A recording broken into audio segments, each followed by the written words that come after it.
Assalamualaikum warahmatullahi wabarakatuh. Bismillahirrahmanirrahim. Alhamdulillahirabbil alamin. Alhamdulillahilladzi hadana li hadza wa ma kunna linahtadiya laula an hadanallah. Wa nusalli wa nusallimu 'alal mab'utsi rahmatan lil alamin. Nabiyyina Muhammadin wa 'ala alihi wa sahbihi wa man tabi'ahum bi ihsanin ila yaumiddin wa sallama tasliman katsira. Amma ba'd.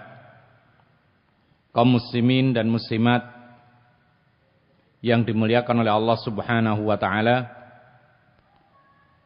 kita bersyukur kepada Allah dengan nikmatnya kita bisa tetap mengaji meski di luar sana gerimis bahkan hujan, tapi tidak melemahkan semangat kita untuk tetap duduk sejenak menghadiri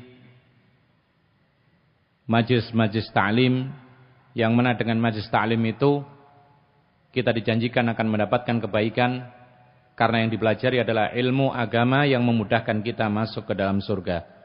Mudah-mudahan kita dimudahkan oleh Allah untuk masuk ke dalam surganya. Ikhwana fiddin azakumullah, para hadirin dan hadirat yang dimuliakan oleh Allah, kita masuk kepada bab al-adzan wal iqamah. Adzan dan iqamat. Kemudian di sini wa fihi masail, ada beberapa permasalahan yang akan dibahas tentang adzan ini. Al-mas'alatul ula ta'riful adzani wal iqamati wa hukmihima atau hukmuhuma. Masalah yang pertama adalah definisi adzan dan iqamat serta hukum keduanya. Sebelum kita masuk kepada apa definisi adzan iqamat yang mungkin semua kita sudah mengetahuinya, atau mungkin kita sudah menghafal adzan dan iqamat, kemudian hukumnya juga kita tahu, sejenak kita kilas balik tentang sejarah adzan singkat. Dahulu di awal-awal Islam, Nabi Muhammad SAW dan orang-orang yang masuk Islam itu sholat sendiri-sendiri, sholat fardu. Bahkan di tempat-tempat yang tersembunyi karena takut diketahui oleh orang-orang kafir, kemudian mereka disiksa. Berjalan bertahun-tahun. Lalu kemudian ketika hijrah ke Madinah,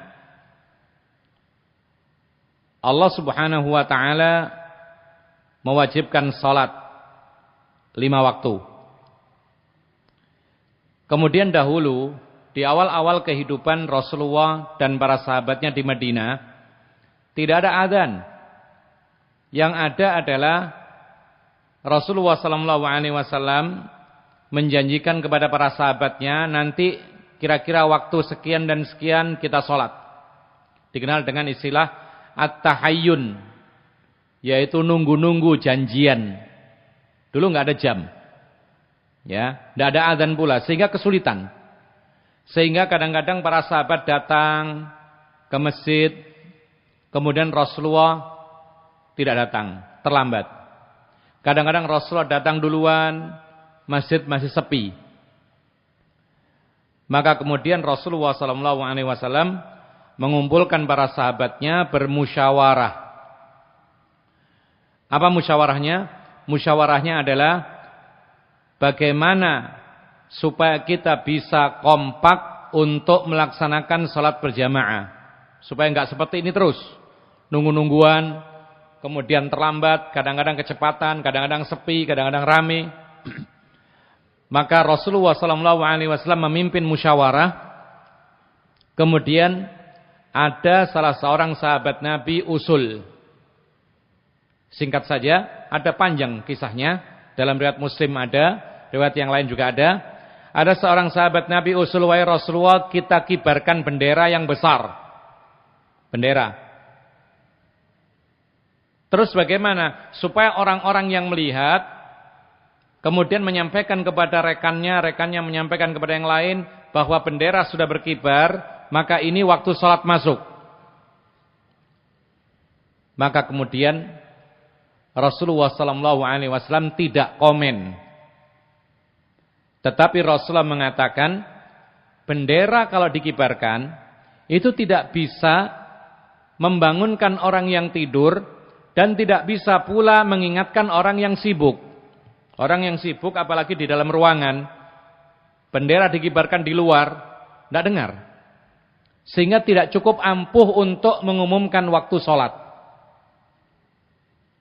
Kemudian ada yang usul kepada Rasulullah SAW, wahai Rasulullah, bagaimana kalau sekiranya kita tiup trompet? Trompet yang besar, yang sekiranya didengar oleh penduduk sekitar Masjid Nabawi. Apa kata Rasulullah? Baru Rasulullah ketika diusulkan trompet, beliau komen. Komennya pun juga miring. Rasulullah mengatakan, la huwa min amril Yahud. Jangan. Itu ciri khasnya kaum Yahudi. Kemudian ada usulan lain. Rasulullah belum menerima. Kemudian lewatlah malam itu musyawarah tidak menemukan titik kesepakatan. Lalu di malam hari berikutnya ada seorang sahabat Nabi namanya Abdullah ibnu Zaid ibnu Abdi Rabbihi bermimpi. Mimpi itu adalah ketemu dengan orang, kemudian diajari cara memanggil manusia untuk sholat dengan kalimat-kalimat azan. Sudah selesai, besok paginya lapor kepada Rasulullah. Rasulullah, semalam aku mimpi ketemu orang, kemudian aku diajari kalimat-kalimat tentang azan. Maka Rasulullah mendengar. Lalu Rasulullah mendapatkan wahyu dari Allah bahwa ini mimpi yang benar dari Allah. Maka Rasulullah mengatakan, alqihi Bilalan fa innahu yu'adzin. Kalau begitu wahai Abdullah ibnu Zaid ibnu Abdi Rabbihi, sampaikan, ajarkan kalimat azan ini kepada Bilal, supaya Bilal yang azan. Kenapa kata Rasulullah SAW? Li'annahu anda sautan. Karena Bilal itu suaranya lebih bagus. Kemudian setelah itu dipakailah adzan. Kemudian ada juga iqamat. Sehingga kemudian kompak dan waktu-waktu sholat telah diterangkan oleh Nabi SAW. Nanti akan kita pelajari. Waktu zuhur itu demikian, waktu asar ketika demikian, maghrib tenggelamnya matahari, isya ketika tidak ada lagi bekas-bekas semburat warna merah di langit. Kemudian subuh itu ketika terbit fajar. Maka saat itulah muadzinnya Nabi mengumandangkan azan. Ikhwan fillah azakumullah. Yang kedua, mukaddimah yang kedua, azan merupakan salah satu ciri khasnya kaum muslimin yang tidak ada pada kaum-kaum selain muslim. Artinya azan ini tidak dimiliki oleh orang Yahudi, tidak dimiliki oleh orang Nasrani, tidak dimiliki oleh agama-agama lain. Adanya hanya dalam agama Islam. Ini keistimewaan Islam. Dan banyak lagi keistimewaan Islam seperti wudu. Tidak ada dalam agama yang lain. Kalau ada maka itu bukan wudu, paling cuci tangan, cuci kaki, cuci muka. Tapi kalau dalam Islam ada wudu. Ada lagi yang namanya tayamum. Ini keistimewaan agama Islam. Dalam agama yang lain tidak ada tayamum. Dan yang terbesar keistimewaan umat Islam adalah umat Islam mempunyai kitab yang abadi, yaitu Al-Quranul Karim. Yang mana Allah sendiri menjanjikan, inna nahnu nazzalna dzikra wa inna lahu lahafidhun. Kamilah kata Allah yang menurunkan Al-Quran, dan kami sendirilah yang menjaga Al-Quran. Sementara kitab-kitab samawi, agama-agama sebelum Islam, benar adanya itu kitab suci, tapi tidak ada jaminan keasliannya. Kita mendengar ada kitab suci A, edisi lama, edisi baru beda. Perjanjian lama, perjanjian baru berbeda. Ada revisi. Tapi Al-Quran sejak turun sampai sekarang, bahkan sampai hari kiamat tidak akan berubah. Andaikan ada seorang yang main-main, merubah-rubah Satu ayat saja, maka orang akan mengetahui dan orang akan menegurnya. Dan itulah subhanallah, kuasa Allah menjaga keaslian Al-Quran, kemurnian Al-Quran dengan cara yang dikehendaki oleh Allah. Di antaranya adalah Allah memudahkan generasi kaum muslimin bisa menghafal Al-Quran. Oleh karena itu, termasuk pekerjaan yang sangat mulia seorang penuntut ilmu yang berusaha menghafalkan Al-Quran. Kenapa demikian? Karena ini merupakan tugas yang diberikan oleh Allah Subhanahu wa taala untuk menjaga keaslian Al-Quran sampai hari kiamat. Karena kalau tidak ada yang menghafal, maka akan dilupakan Al-Quran. Oleh karena itu, luar biasa manfaat, pahala orang-orang yang menghafal Al-Quran itu tidak akan hanya sekedar dia yang diberikan keutamaan di akhirat kelak, tapi orang tuanya pun ditarik masuk surga nanti di hari kiamat. Oleh karena itu orang tua sekarang yang mungkin sudah merasa tidak mampu menghafal Al-Quran, maka jangan berhenti sampai di sini. Usahakan anak-anak kita menghafal Al-Quran. Supaya apa? Supaya ini termasuk bukti amalan kita, usaha kita. Nanti di akhirat, anak-anak kita menarik kita ke dalam surga. Bahkan disebutkan dalam hadis-hadis yang sahih, nanti orang tua para penghafal Quran itu diberikan mahkota dari cahaya. Bukan mahkota-mahkota yang dijual di toko. Ya, yang jatuh lalu patah. Yang ketika malam hari enggak kelihatan. Ini mahkota istimewa dari para penghafal Al-Quran diberikan kepada orang tuanya. Kemudian dia ini bersinar seperti matahari. Diberikan jubah khusus bagi orang tua para penghafal Al-Quran.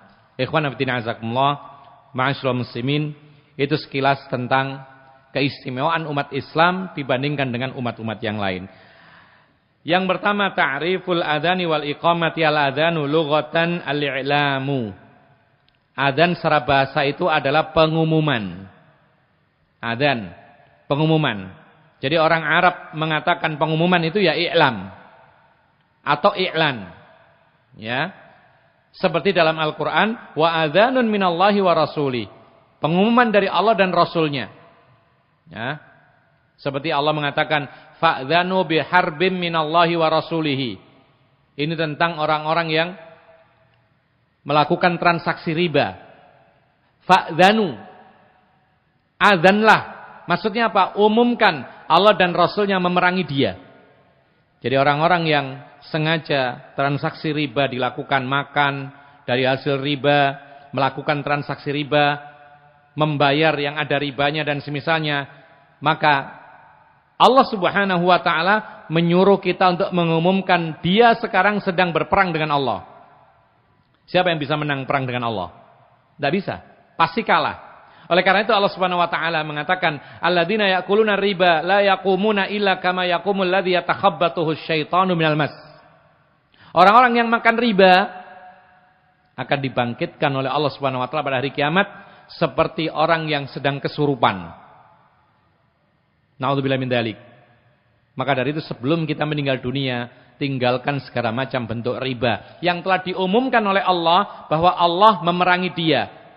Kalau Allah yang memerangi dan Rasulnya memerangi dia, tidak akan ada jalan untuk menang. Karena Allah yang maha mengalahkan segala sesuatunya. Ma'asyiral muslimin rahimakumullah. Wa syar'an, adapun makna secara syariat, adzan itu adalah al-i'lamu bidukhuli waqtis salati bidzikrin makhsus. Adzan itu adalah pengumuman masuknya waktu salat dengan kalimat-kalimat yang telah ditentukan oleh syariat. Perhatikan di sini definisi yang benar. Adzan itu adalah mengumumkan waktu sholat atau waktu masuknya sholat dengan kalimat-kalimat yang ditentukan oleh syariat. Perhatikan kalau itu yang namanya i'lam, pengumuman. Yang namanya orang mengumumkan itu biasanya mengangkat suara, mengeraskan suara. Ya. Kalau adzan itu dikeraskan, Allahu Akbar, agak diangkat. Tidak seperti kita baca buku seperti ini. Ini namanya bukan adzan. Ini namanya membaca. Yang namanya adzan itu memanggil. Makanya adzan itu dalam hadis dinamai dengan nida. An-nida itu menyeru, memanggil. Kita bisa memperkirakan, kalau kita adzan berarti sama dengan kita memanggil orang. Bagaimana memanggil? Hai fulan. Ada suara agak dikencangkan. Cuman dengan catatan jangan sampai berlebihan. Kalau berlebihan mengeraskan suara itu namanya surah, teriak. Adzan itu antara teriak dengan membaca. Pertengahannya. Apa itu? An-nida, menyeru, memanggil, seperti kita memanggil orang. Itu adalah adzan. Jadi diperkirakan seperti itu. Kemudian waktu sholat. Maksudnya waktu sholat di sini ketika tahu masuk waktu sholat, maka saat itulah adzan. Sebelum masuk waktunya sholat, maka tidak boleh adzan. Kecuali dua hal. Boleh adzan sebelum waktu masuk. Kapan itu? Ketika subuh, ya, dan juga ketika Jumatan, apabila adzannya dua kali. Yang pertama sebelum masuk waktu sholat Jumat, yang kedua ketika sudah masuk waktu sholat Jumat. Subuh juga demikian, kalau memang ada adzan pertama sebelum subuh, adzan pertama sebelum subuh untuk membangunkan orang-orang yang mau puasa sahur, yang sedang qiyamul lail siap-siap sebentar lagi, adzan subuh. Baru kemudian ketika masuk waktu subuh, itu adzan subuh yang sebenarnya. Tetapi hukum asalnya adzan itu adalah untuk mengumumkan masuknya waktu sholat. Kemudian bidzikrin makhsus, dengan kalimat-kalimat yang ditetapkan oleh syariat. Adzan itu ibadah ta'abudiyah mauqutah. Artinya ditentukan lafadz kalimatnya, nggak bisa bikin sendiri. Makanya para ulama mengatakan salah satu ibadah yang tidak bisa dirubah bahasanya sholat dan adzan. Artinya apa? Tidak boleh bikin-bikin sendiri, ya, dan tidak boleh diterjemahkan, ya. Itu namanya kalimat-kalimat yang dibatasi, ditentukan oleh syariat. Jadi tidak boleh bikin sendiri, meskipun bahasa Arab bikin sendiri, tidak boleh.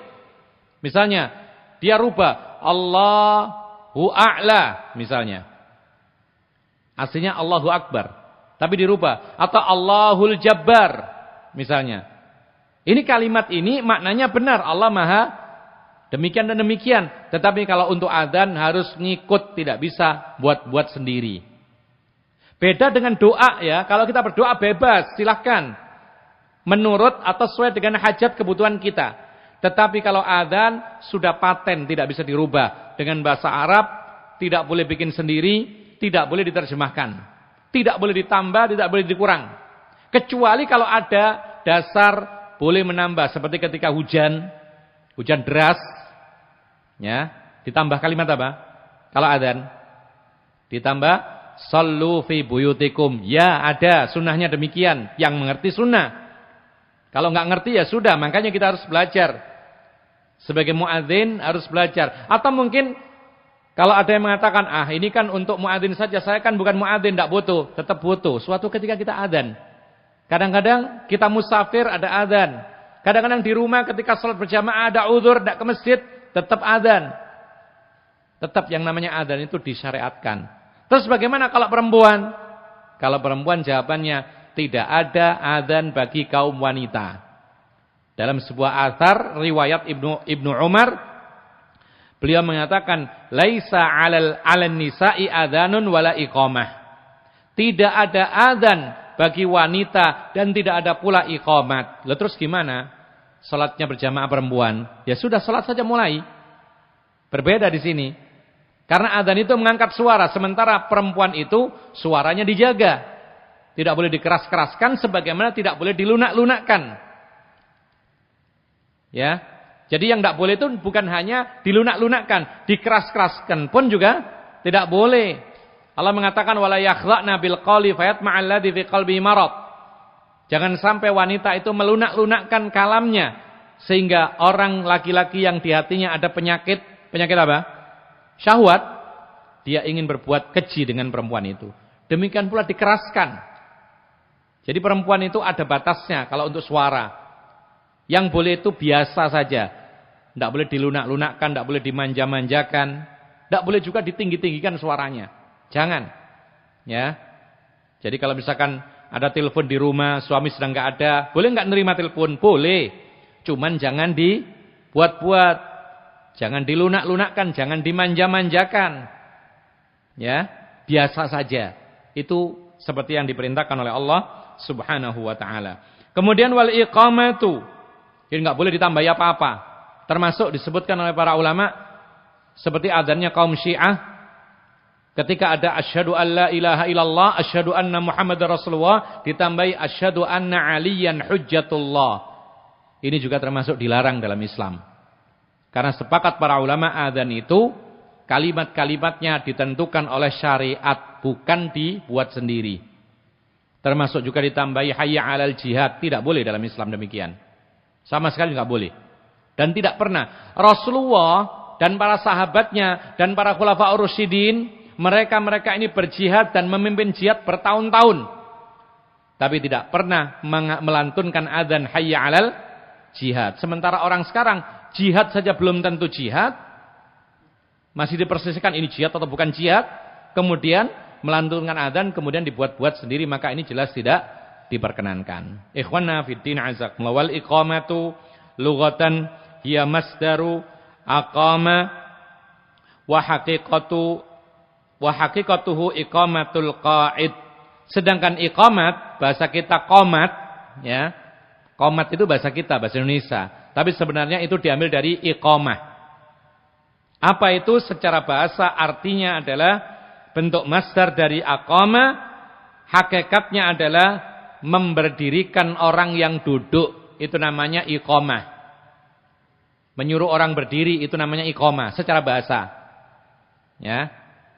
Jadi kalau misalkan saya mengatakan, ayo iqamat. Maksudnya apa? Orang yang duduk suruh berdiri. Ini secara bahasa. Tetapi secara syariat wa syar'an, al-i'lamu bil qiyami ila salati bi dzikrin makhsusin warada bihi syari'u. Ini definisi secara syariat. Iqamat itu adalah pengumuman dimulainya salat dengan kalimat-kalimat yang ditentukan syariat yang telah ada contohnya. Ini tidak boleh ngarang juga.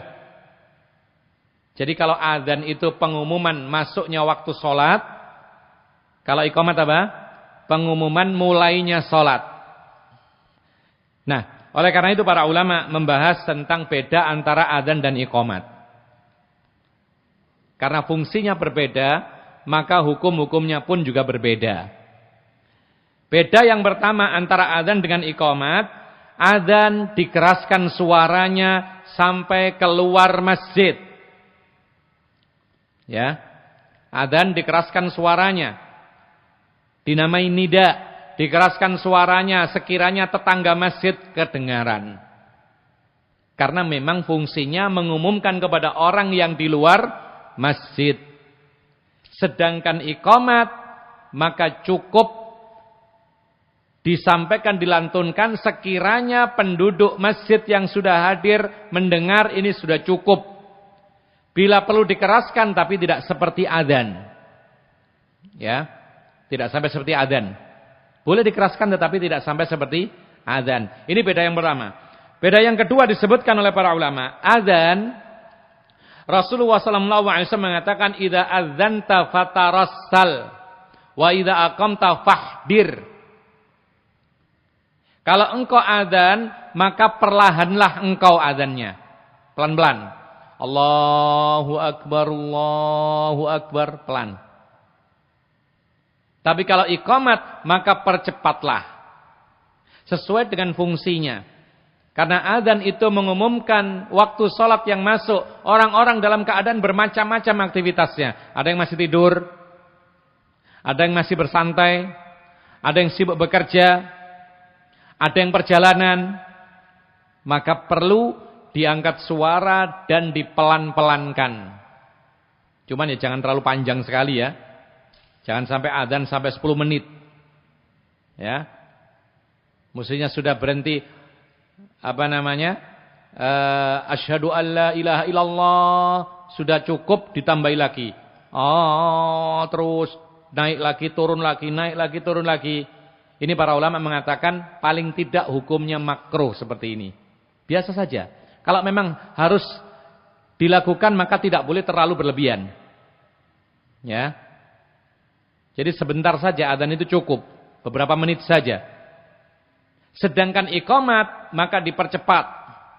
Kenapa demikian? Pertama itu perintah Nabi SAW. Yang kedua, karena iqamat itu adalah pengumuman kepada orang yang sudah hadir bahwa sekarang akan segera sholat. Artinya setelah iqamat langsung sholat. Beda dengan adzan. Setelah adzan apa? Apa setelah adzan? Macam-macam. Ada yang persiapan, ada yang mau sholat sunnah, ada yang mau duduk dulu, ada yang mau doa, ada yang mau baca Quran, silahkan. Makanya yaitu pelan-pelan. Sementara iqamat disyariatkan menyegerakan, dipercepat kalamnya. Karena setelah itu nanti akan segera sholat. Kemudian ikhwanna fiddin azakumullah. Bedanya lagi dalam lafadz kalimatnya. Kalau adzan tidak ada qad qamatis shalah, karena bukan iqamat. Tapi kalau iqamat ada kalimat qad qamatis shalah. Kemudian beda yang berikutnya. Di dalam adzan itu ada syariat bagi yang mendengar untuk menirukan. Ya, menirukan dengan suara lirih. Sementara dalam iqamat ada perbedaan pendapat di kalangan para ulama, dan pendapat yang kuat tidak dianjurkan untuk mengikuti iqamat. Tidak dianjurkan. Karena iqamat itu cepat sehingga sulit diikuti. Kalau adzan pelan, maka ketika adzan Allahu Akbar, kita ngikuti bisa Allahu Akbar. Terus kita ikuti. Yang kedua, dalam adzan ada doa wasilah. Allahumma rabba hadhi da'watit tamah wassalatil qa'imah. Terus ati Muhammadanil wasilata wal fadilah wa ba'atsu maqama mahmudanil ladzi wa'atta. Dalam adzan ada doa wasilah, sementara iqamat tidak ada anjurannya. Ya. Kemudian setelah adzan waktu untuk salat dan berdoa. Salat sunnah maksudnya. Sementara setelah iqamat adalah waktu untuk salat wajib. Ya. Oleh karena itu ikhwan fillah azakumullah, beliau mengatakan hukmuhuma al-adzan wal iqamatu masyru'ani fi haqqir rijali lis salawatil khamsi duna ghairiha. Hukum adzan dan iqamat itu disyariatkan. Para ulama mengatakan fardu kifayah. Wajib tetapi diwakili oleh salah satu cukup. Ya. Jadi kalau dalam satu kota atau dalam satu daerah ada yang adzan, maka yang lainnya gugur kewajiban. Tapi tetap disunahkan. Ini hukumnya adzan. Bahkan disebutkan di sini kewajiban ini atau syariat ini hanya untuk kaum laki-laki saja, untuk sholat 5 waktu saja. Artinya apa? Kalau sholat sunnah tidak pakai adzan, tidak pakai iqamat. Kita mau sholat tarawih, tidak perlu adzan dan iqamat. Kita sholatul id, tidak ada adzan dan iqamat. Ya. Kecuali sholat gerhana, adzannya bukan adzan Allahu Akbar, tetapi adzannya adalah as-salatu jami'ah. Yang lainnya salat-salat selain salat 5 waktu tidak ada adzan dan iqamat. Oleh karena itu dalam mazhab Syafi'i pun juga demikian. Imam Nawawi mengatakan, mazhab kami sepakat bahwasanya tidak ada adzan kecuali untuk salat 5 waktu. Jadi memang adzan ini sesuai dengan definisinya. Apa adzan itu? Pengumuman masuknya waktu salat. Dari sini kita ketahui bahwasanya tidak ada adzan untuk safar. Tidak ada. Ya. Baik itu untuk haji atau umrah.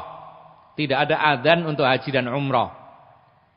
Demikian pula sebagian orang mengatakan bahwa adzan dikumandangkan untuk menguburkan mayat, maka ini pun juga termasuk hal yang tidak kuat. Kenapa demikian? Karena tidak sinkron, tidak connect. Adzan itu untuk memanggil sholat, sementara ini mengubur mayat. Terus siapa yang sholat? Bahkan ada iqamat lagi. Apa fungsinya iqamat? Pengumuman sekarang dimulai sholat. Terus siapa yang sholat ketika menguburkan mayat? Memang ada perkataan, dalilnya adalah qiyas, analogi kepada anak yang baru lahir diperdengarkan suara adzan. Kita katakan ini analogi yang tidak bisa diterima, lemah. Kenapa demikian? Kalau untuk urusan mengadani anak bayi memang ada beberapa hadis. Itu pun masih dipersisikan oleh para ulama. Mayoritas para ulama menganggap hadisnya ini hadis yang kuat, sehingga sunnah mengadani bayi. Sebagian yang lain mengatakan hadisnya tidak kuat, tetap lemah, sehingga tidak perlu mengadani bayi. Tidak ada masalah, khilafiyah. Kalau masalah mengadani bayi. Tapi kalau untuk mengadani orang meninggal dunia, Allahu a'lam, kami tidak mengetahui satupun dalil dalam masalah itu. Sehingga tidak perlu dilakukan. Bahkan kalau kita tanya apa dasarnya, ya karena orang dulu begitu. Ikut-ikutan saja. Ya. Kita katakan tidak. Ketika tidak ada dasar, maka tidak boleh kita lakukan karena ini urusan agama, beda dengan urusan dunia. Kita ikuti secanggih apapun, kita inovasi, ya. Kita buat hal-hal yang baru, silakan kalau untuk urusan dunia. Dan itu yang dikatakan oleh Nabi sallallahu alaihi wasallam, antum a'lamu bi umuri dunyakum. Kamu lebih tahu urusan dunia buat kalian. Tapi kalau urusan agama, Nabi mengatakan, man 'amila 'amalan laisa 'alaihi amruna fahuwa rad. Siapa beramal suatu amalan ibadah atau agama tidak ada dasarnya dari kami, maka amalan tersebut pasti akan ditolak oleh Allah Subhanahu wa taala. Kemudian ikhwanna fid din azakumullah. Beliau juga mengatakan wahuma min funam saqata 'anil bakin. Saqatal itsmu 'anil bakin. Kalau sudah ada yang azan, maka yang lain gugur kewajiban sehingga tidak dosa. Tapi kalau di suatu tempat penduduknya orang Islam, ada masjid, tapi tidak ada satupun yang azan, maka semua orang Islam yang ngerti dosa. Dosa. Ini sama dengan memandikan mayat. Hukumnya apa? Sama dengan adzan, fardu kifayah. Jadi kalau ada orang Islam meninggal dunia, kemudian di tempat itu enggak ada orang yang mau memandikan, padahal orang Islam yang meninggal dunia, semua orang yang tahu di situ dosa. Tapi kalau sudah ada 1-2 orang yang cukup memandikan mereka atau dia, maka yang lain gugur dosanya, enggak dosa lagi. Adzan pun juga demikian. Di tempat ini misalnya atau sekitar ini, ketika belum terdengar adzan, lalu para muadzinnya tidak mau adzan, tahu mereka hukumnya, maka mereka semua dosa. Tapi ada satu adzan terdengar oleh yang lain, maka yang lain sudah gugur kewajibannya, tidak lagi berdosa, tapi tetap dianjurkan, disunahkan untuk adzan di setiap masjid. Kemudian ikhwanna fid din azakumullah. Beliau mengatakan li'annahuma min sya'airil Islam al-zahirah. Adzan itu termasuk syiar Islam yang sangat kelihatan, memang patut diperlihatkan. Jadi para ulama mengatakan, fala yajuzu ta'tiluha, tidak boleh kemudian diabaikan adzan ini. Para ulama mengatakan bahwa adzan ini di antara fungsi yang sangat besar adalah diketahui dengan adzan itu bahwa daerah itu adalah daerah muslim. Kalau ada adzan di suatu daerah, berarti daerah itu adalah daerah muslim, penduduknya muslim. Meskipun tidak dilihat sholat atau enggak sholat. Dengan dikumandangkan adzan, maka berarti itu adalah orang Islam di sana. Apa fungsinya? Dengan adzan tersebut yu'samu bihaddamu atau yu'samu bihidam.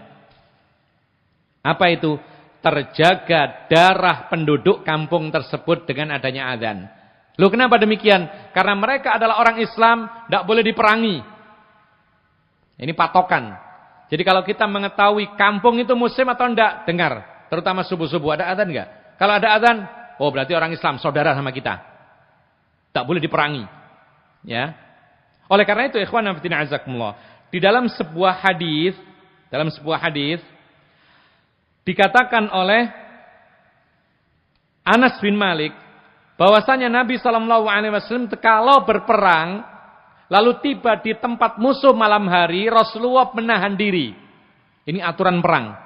Jadi ada adabnya. Jihad fisabilillah itu adabnya ada. Banyak sekali adabnya, harus dipelajari. Ya. Dan jihad itu sendiri bukan fardu ain. Nanti akan ada pembahasan khusus dalam kitab ini, tapi masih jauh. Mudah-mudahan bisa sampai nanti. Nah, kata Anas bin Malik, Rasulullah itu kalau berperang bersama kami, tiba di tempat musuh waktu malam hari, maka Rasulullah menahan diri sampai subuh besok. Berhenti perangnya. Tidak boleh menyerbu malam-malam. Sampai ketika waktu subuh Rasulullah menyimak. Kalau ada sayup-sayup terdengar suara adzan, maka selesai tugasnya, enggak ada perang. Karena tujuannya tercapai sudah. Perang itu untuk apa? Untuk menunjukkan hidayah Islam. Ketika mereka menerima Islam, enggak ada perang. Ya, enggak ada perang lagi sudah. Bahkan andaikan mereka tidak masuk Islam tapi bersiap membayar jizyah, jaminan keamanan, enggak ada perang juga. Jadi perang ini jalan terakhir. Itu pun kalau kaum muslimin kuat.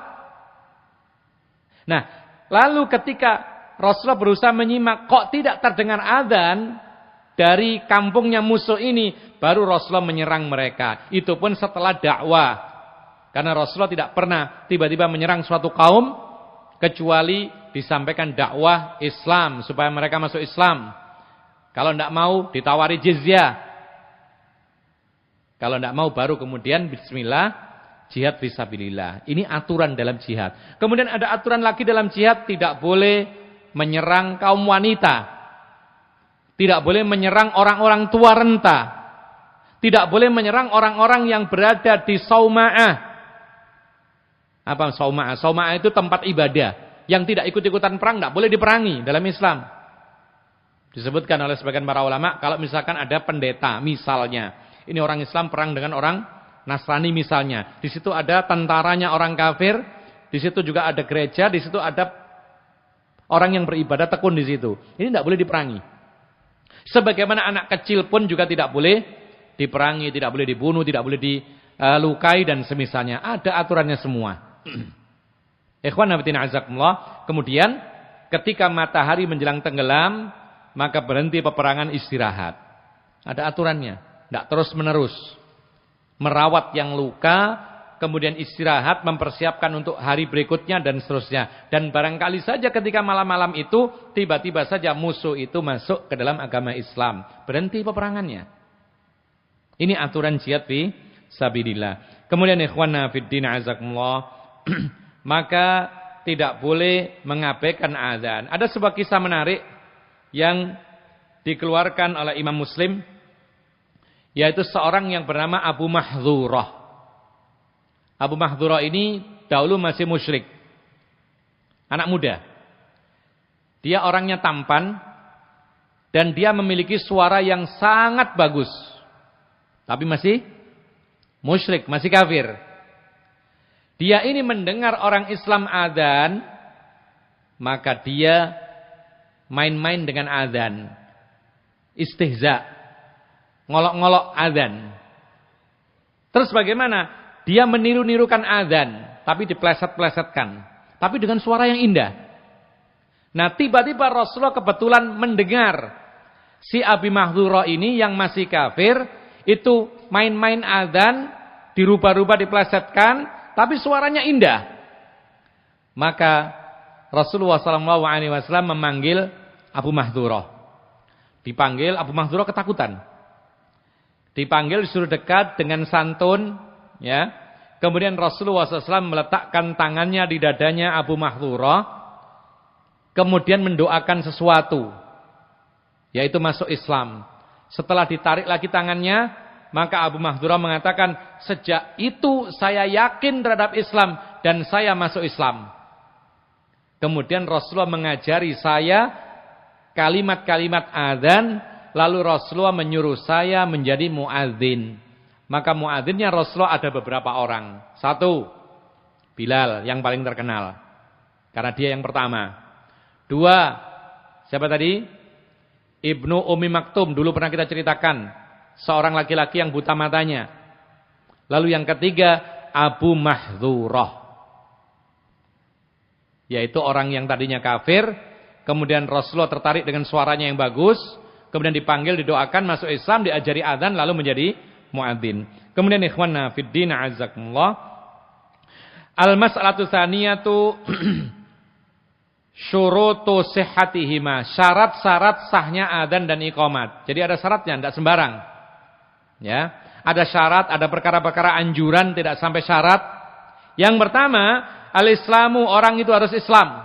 Jadi kalau yang adzan orang kafir, orang Yahudi, orang Nasrani, atau orang yang tidak beragama ateis, adzan, maka azannya tidak sah. Kenapa demikian? Karena Allah Subhanahu wa taala mengatakan dalam Al-Qur'an, "Wa ma mana'ahum an tuqbala minhum nafaqatuhum illa annahum kafaru."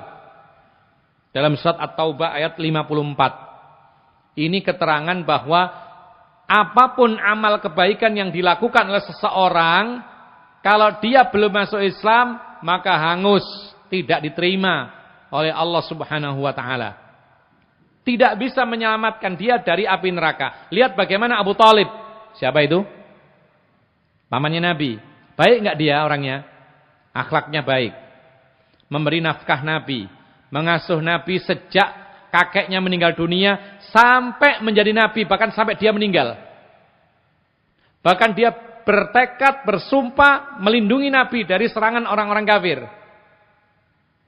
Ya, baik.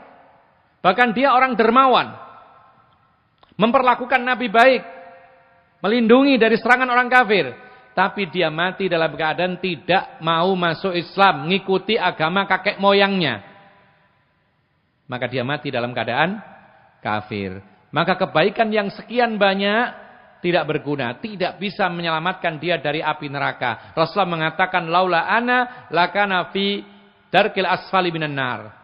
Kalau enggak karena aku, maka dia berada di kerak yang paling dalam dari neraka. Tapi karena aku, kata Rasulullah, jadi Rasulullah memberi syafaat kepada Abu Thalib, maka dia berada di tempat yang agak dangkal, tapi tetap di neraka.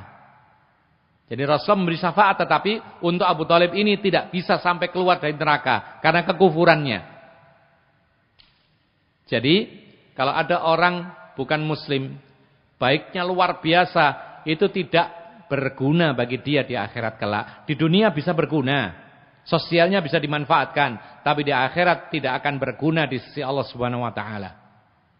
Ikhwanna fid din, azakumullah. Maka yang pertama orang Islam, ya. Orang Islam. Kalau bukan Islam tidak boleh. Jadi ayat tadi dikatakan tidak ada yang menghalangi amal mereka diterima kecuali mereka ingkar kepada Allah, kafir. Dan ini berlaku semua hal. Kalau dia beribadah sebagus apapun, ikut ibadah, ikut puasa, ikut sholat, ya, ikut berjihad, tapi dia tidak membenarkan Islam, maka tidak akan diterima oleh Allah Subhanahu wa taala. Kemudian ikhwanna fid din azakumullah, yang kedua al-tsani al-aqlu, berakal sehat.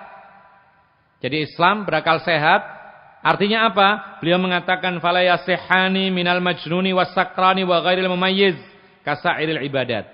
Maka tidak sah azan dari orang yang gila.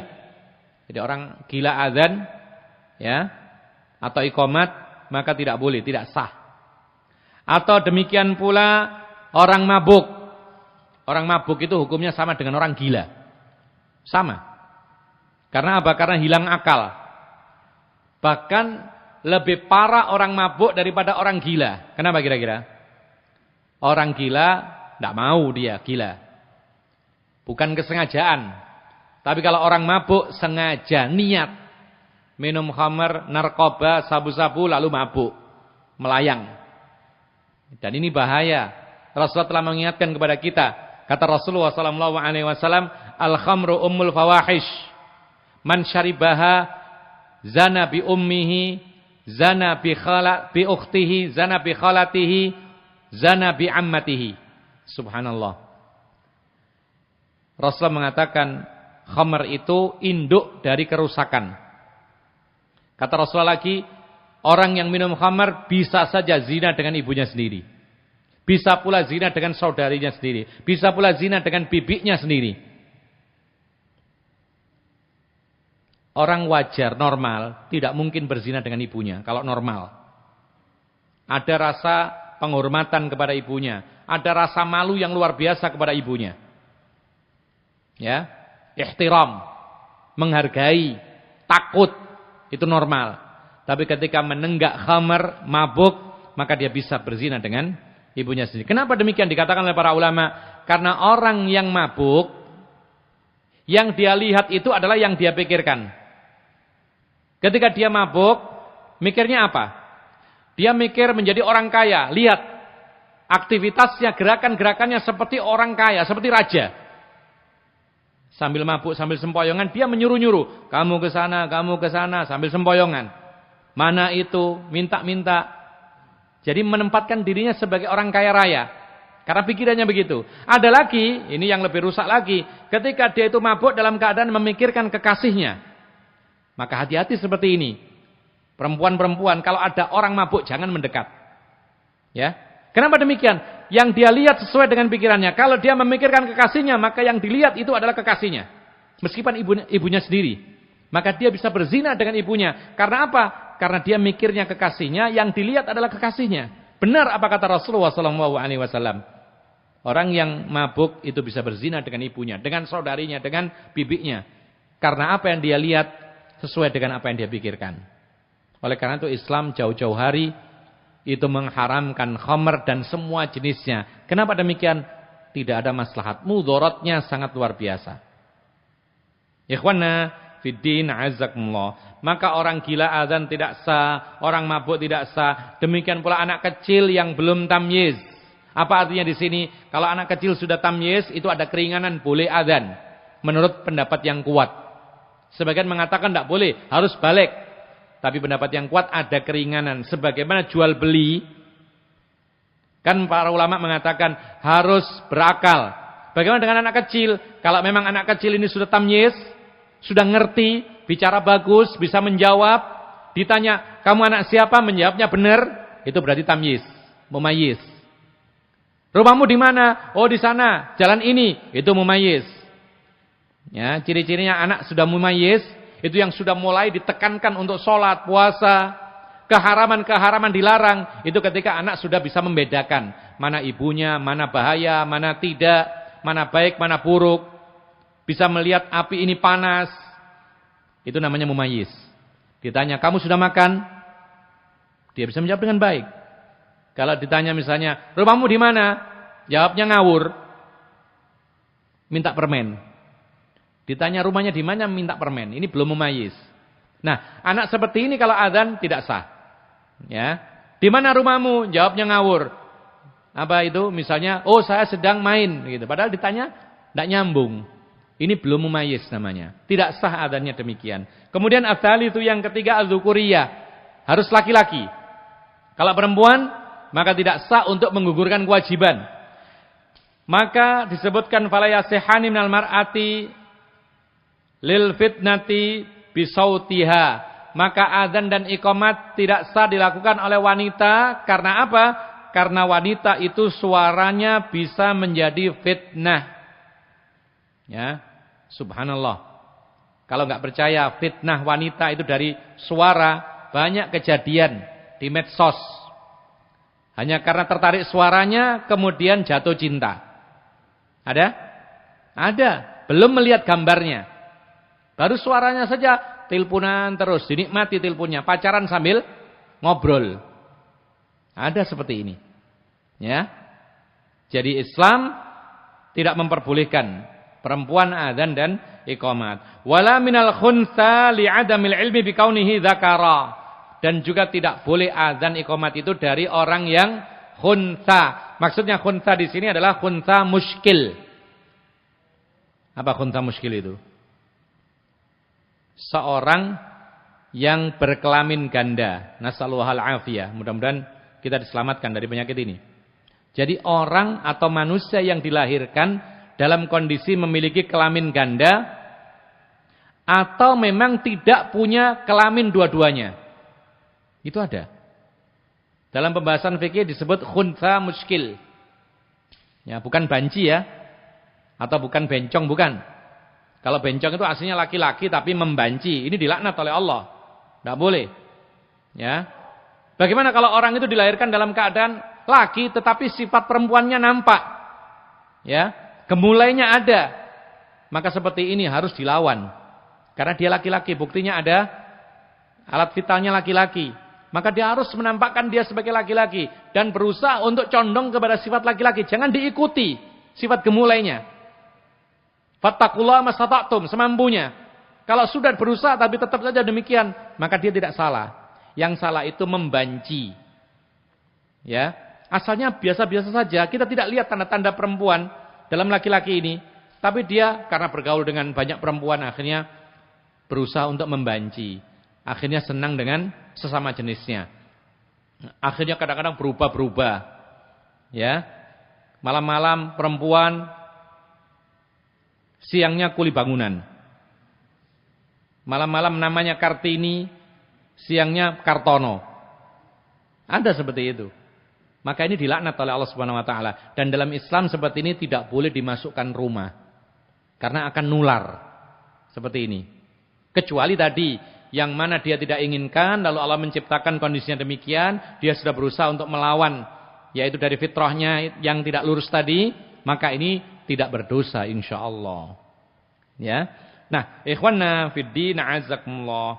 Maka wala minal khuntha, jadi kalau yang adzan itu khuntha muskil, yang belum diketahui apakah laki atau perempuan, maka tidak boleh adzan karena belum jelas.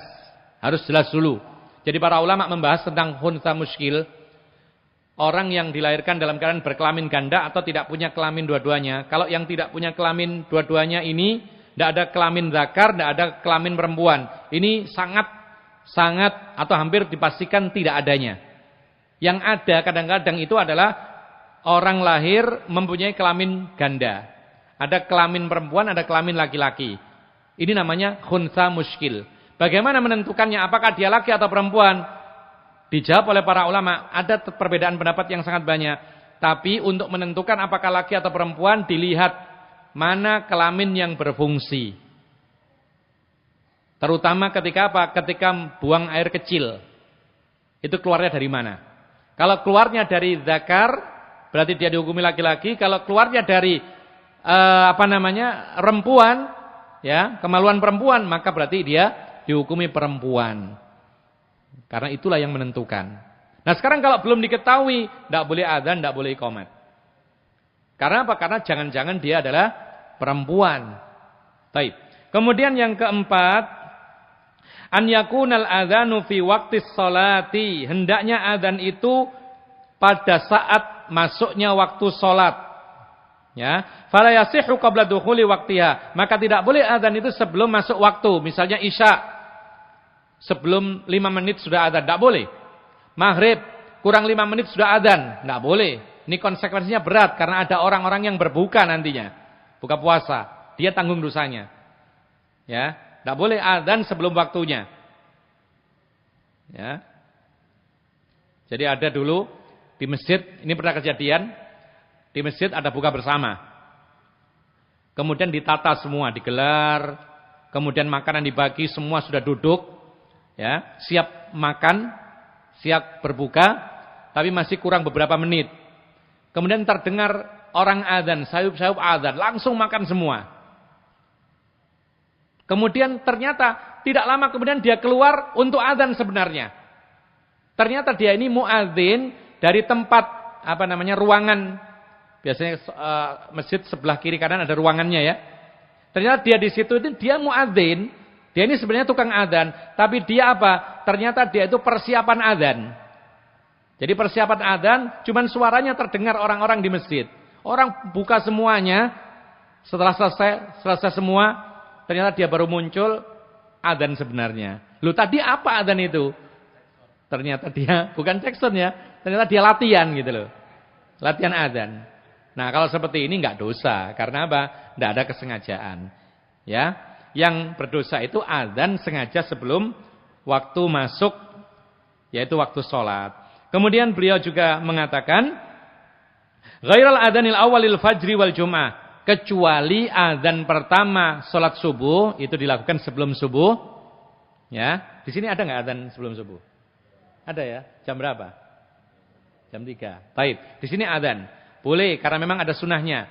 Rasulullah mengatakan inna bilalan yu'adzinu bilail, fakulu washrabu hatta yu'adzina ibnu ummi maktum. Kata Rasulullah mengatakan dalam sebuah hadis, Bilal itu adzan subuhnya itu sebelum subuh. Maka kalau mendengar adzannya Bilal, itu sebelum subuh, silakan teruskan makan, minum, sahur, silakan. Batasannya kapan? Sampai Ibnu Ummi Maktum adzan, berarti itu subuh. Ya, jadi para ulama mengatakan kalau ada adzan sebelum subuh dan adzan subuh itu berbeda suaranya. Kalau bisa. Tidak tahu di sini sama atau berbeda. Sama. Kalau bisa berbeda supaya apa? Orang yang nggak ngerti tahu. Oh, ini si fulan yang adzan suaranya begini. Oh, ini berarti apa? Sebelum subuh. Kalau yang fulan yang lain, oh ini sudah subuh. Cuman sekarang tidak harus ya, karena ada jam sekarang. Mereka tahu dengan jam. Ketika mendengar adzan, oh jam 3, oh berarti belum subuh. Maka tidak ada masalah. Tapi kalau seandainya memungkinkan, maka kalau bisa beda antara muadzin yang pertama dengan yang kedua. Sebagaimana Rasulullah punya 2 muadzin, Bilal dengan Abdullah ibnu Ummi Maktum. Demikian pula Jumat. Di sini Jumat adzannya berapa kali? 1. Kalau 1 kali ya sudah, tidak masalah. Dan adzan Jumat 2 kali ini memang sunnahnya para sahabat Nabi. Utsman ibnu Affan. Utsman ibnu Affan termasuk Khulafaur Rasyidin. Dan kalau itu kesepakatan Khulafaur Rasyidin, maka itu menjadi sunnah. Rasulullah mengatakan, alaikum bisunnati wa sunnatil khulafair rasyidin al-mahdiyyin. Peganglah sunnahku, demikian pula sunnahnya para Khulafaur Rasyidin. Pertama kali yang memutuskan adzan sebelum Jumatan sebagai peringatan orang-orang yang bekerja supaya tidak jatuh haram pekerjaannya. Kan haram kalau seandainya mendengar adzan Jumatan terus jualan, ini haram jatuhnya. Maka untuk menghindari hal ini, Utsman memutuskan ada adzan sebelum Jumatan untuk supaya mereka siap-siap supaya nggak jatuh jualannya haram. Nah, kalau memang ada adzan sebelum Jumatan, maka itu kalau bisa dilakukan sebelum waktu masuk sholat Jumat. Karena itulah yang dilakukan oleh para sahabat Nabi pada zaman Utsman ibnu Affan. Dan dua-duanya boleh. Sejak Rasulullah sampai zamannya siapa? Sebelum Utsman siapa? Umar itu adzannya cuma sekali. Dan tidak ada gaduh. Biasa. Ketika zaman Utsman berkuasa, diadakan adzan pertama sebelum Jumatan. Para sahabat Nabi semua menerima. Tidak ada gaduh juga. Ini isyarat bahwasanya dalam urusan adzan Jumat, boleh 2, boleh 1. Yang 1 silakan monggo. Yang 2 ya silakan. Cuman kalau 2, itu kalau bisa, yang pertama itu sebelum masuk waktu zuhur atau Jumatan. Yang terakhir, ya, atau sebelumnya, wa yajuzu qoblal waqti wa antakunal iqamatu inda iradatil qiyami lis salat. Dan boleh juga sebelum waktunya, yaitu tentang Jumatan dan subuh tadi. Dan hendaknya iqamat itu dikumandangkan ketika sudah dimulai atau hendak dimulai salat, terutama ketika imamnya datang. Jadi yang benar, yang sesuai dengan sunnah, yang lebih sempurna itu, imam itu terakhir datangnya. Jadi masuk masjid ketika dikumandangkan iqamat. Itu yang lebih tepat sesuai dengan sunnah. Sedangkan makmum kalau bisa datang duluan. Memperebutkan shaf pertama. Ya. Sedangkan imam kalau bisa datang belakangan. Karena datangnya ini ditunggu-tunggu. Sehingga dia datang langsung diiqamati. Kemudian dia mengimami sholatnya. Lalu yang kelima, masalah urutan ini jelas. Tidak boleh dibalik-balik. Kemudian mutawalian harus bersambung. Tidak boleh ditinggal pertengahan adzan lalu ditinggal ke pasar dilanjutkan lagi, tidak boleh. Dan seterusnya. Dan yang terakhir, an yakunal adzan wa kadzal iqamah bil lughatil arabiyyah.